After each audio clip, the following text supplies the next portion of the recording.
여러분 안녕하십니까? 9월 30일 월요일 KTV 뉴스 시작합니다.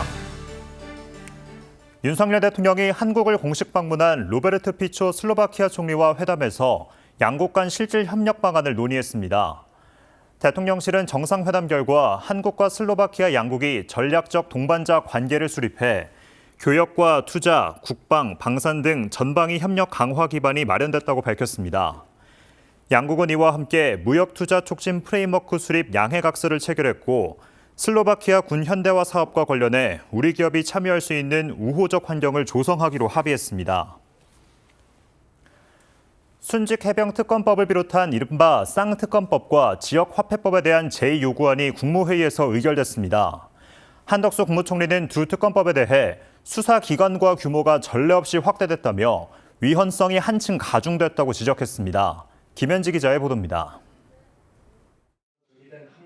지난 19일 야당 주도로 국회 본회의를 통과한 순직해병 특검법 등 이른바 쌍특검법과 지역화폐법.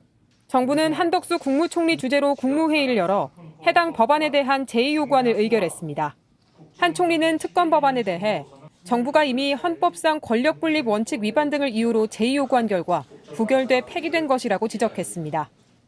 그럼에도 불구하고 야당은 위헌성이 조금도 해소되지 않은 법안들을 다시금 일방적으로 처리해 정부에 이송했습니다.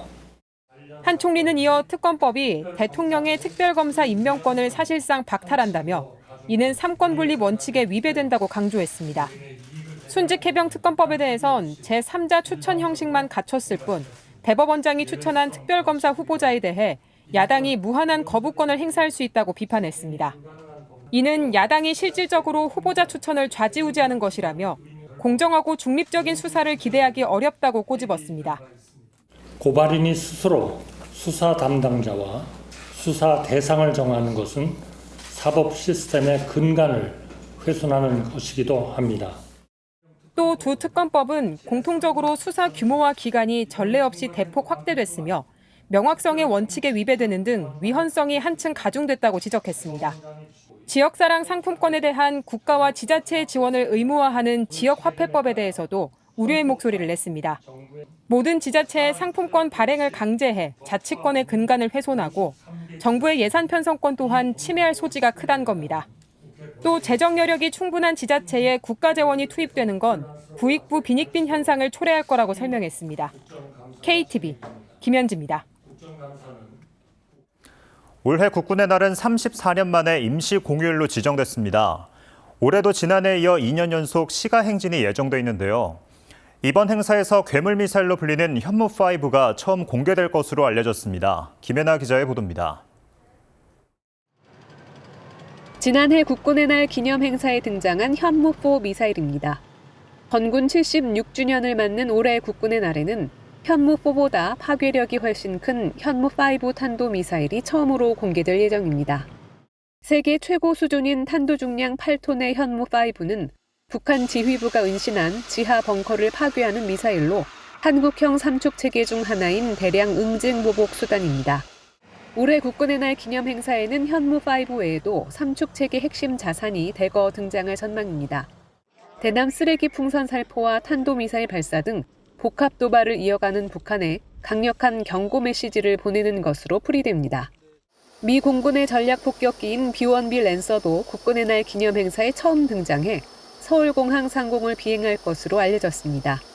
B-1B 전략 폭격기는 핵무기는 운용하지 않지만 최대 57톤의 무장을 장착할 수 있습니다.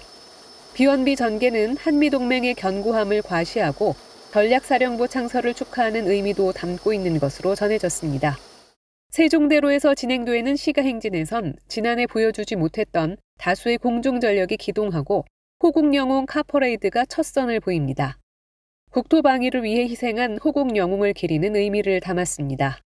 국방부는 올해 국군의 날 행사가 압도적인 국방력을 과시하고 국민 안보의식을 고취하는 동시에 군의 사기를 높이는 좋은 기회가 될 것으로 기대하고 있습니다.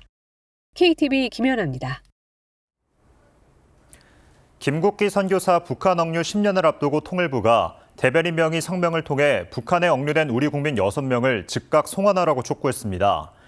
구병삼 통일부 대변인은 북한은 이 문제가 시간의 경과에 따라 유야무야 되리라는 오판을 접고 우리 국민의 생명과 안전에 대한 정당한 요구와 국제사회의 경고를 엄중히 인식해야 할 것이라고 강조했습니다. 김 선교사는 지난 2003년쯤부터 중국 단동 일대에서 탈북민들을 위한 쉼터를 운영하던 중 2014년 10월 북한에 의해 불법 체포돼 무기노동 교화형이라는 형을 선고받았습니다.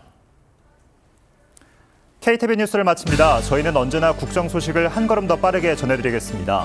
수요일에 뵙겠습니다. 고맙습니다.